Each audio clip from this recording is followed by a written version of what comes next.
how to fix your account has been disabled in the App Store on iPhone. So if you want to fix your account has been disabled in the App Store on your iPhone, then what you need to do is you just need to simply open up your settings at first. Under settings, you just need to simply go with your account. On your account, you need to scroll down and then go with media and purchases and tap on view account.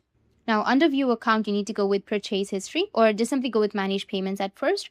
And under manage payments, you need to just simply go and add a payment method. If you've not added a payment method, you just need simply go and add it. Or if you already have a payment method, you need to remove the payment method that you previously had and then add another payment method.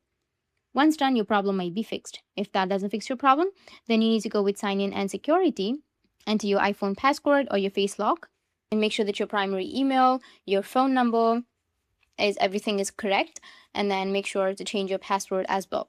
For a third solution, you can check the region for the App Store. If you have set up an incorrect region, then the App Store might not work properly.